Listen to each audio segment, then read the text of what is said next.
salaamaaleykum wa rahmatullah mbokk yi ñu ngi leen di nuyuwaat di leen siyaar yéen a ngi bàyyi xel seen site internet Makhama TV ak Khidma TV tey jii nag ñi nga daj taxaw ak sëñ Cheikh Sylla mi nga xam ni moo sàlloo mboolem lu jëm ci wàllu sécurité fii ci kër sëñ bi bu màggal gi xewee ak bu màggal gi xewee sëñ Cheikh Sylla ñu ngi leen nuyu sëñ Cheikh Sylla mu mel tey ñoom ci màggalu xasida yi bu ñu nee sécurité nag ci màggalu xasida yi nga nekk jëwriñ ji yaakaar naa dana doon lu jafe waaye ban disposition ngeen teg ngir mën a wéyal liggéey bi ni ngeen ko bëggee.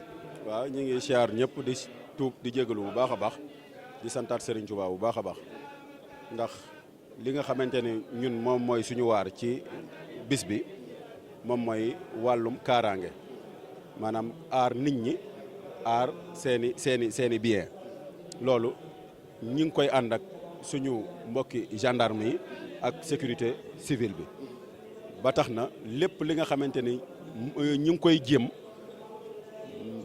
lépp la nga xamante ni mën nañ ko ñu ngi ko ciy jéem ndax fi ñu toll nii fii nga taxaw nii da daan bari nit fatt lool te loolu yëpp naanaam manque organisation moo ko andi waaye ren defaat nañ beneen plan d'action boo xamante ni actuellement gis nga ni mu libre sëriñ bi féex di siyaare normal nit ñi tamit kenn ku ci nekk yaa ngi ci sa barab di toog na mu waree ngay toog di liggéeyal sëriñ bi. mu mel ne bokk na ci jafe-jafe yi nga xam ne moom ngeen daan gën a dund.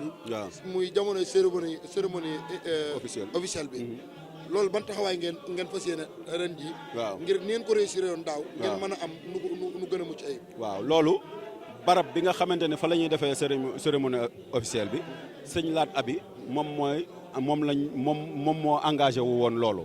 moom ak i mbokk ak i ñoñam ñoom ñooy yor loolu ñun ñi yor wàllum sécurité bi ñun dinañ leen couvriral liggéey boobu ànd ko ak gendarme yi ba lépp luñ ci bëgg ñu amee ko nañ ko soxlaa.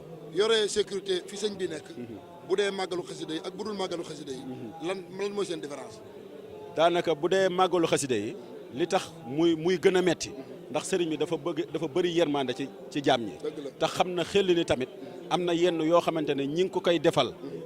tey xëcc nit wala di def dara xam na ni loolu lu ko arrangé la waaye ngir siggil kooku moom moo waral tamit ñun même buñ ko defee sëriñ bi ñun suñ kaw lay këppaat coow loolu bu ko te ñun tamit pare nañ ngir dékkul ko loolu lépp ngir fexe nu mu gën a oyofee ba ñëpp mën a siyaar ci léegi nag kon mbokki taalibe yi nga xam ni waaw ñoom ñooy def loolu waaw lan nga leen di dénk ngir ñu gën a yombal seen liggéey yéen waa xanaa ñuy sàkku ci mbokki taalibe yi barrière mooy baare mooy fii la nit ki war a yem bu ñëpp mànkoowee àndandoo taxaw dinañ leen teg ci ordre boo xamante ni kenn ku ci nekk di nga ñëw siyaar te benn jafe-jafe du ko am. boo xoolee nii liggéey bi tàmbalee ñu ànd ak suñu mbokk gendarme yi amaguñ benn jafe-jafe.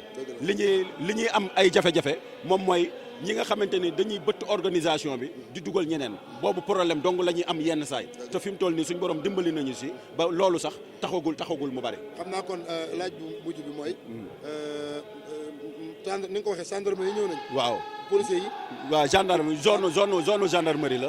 loolu moo tax police du ñëw. zone bi zone gendarmerie la. looloo tax gendarmerie seen légion bi ak waa kii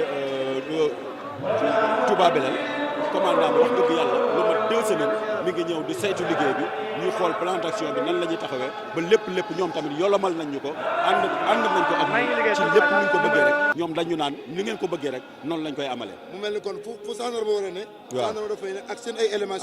ak suñu élément di leen guider ngir maanaam comme bisu xasida lañ màggalu xasida lañ wax ndax ñoom manifestation yooyu xamuñu ko ngir ñu mën leen a teetewaale nan la ñuy doxee ak jàngukatu xasida yi waaye wax dëgg yàlla sant nañ leen bu baax a baax ndax ànd nañ ko ak dal te amagul benn jafe-jafe. jërëjëf waaw ñu ngi leen di siyaar bu baax jërë ngeen jëf.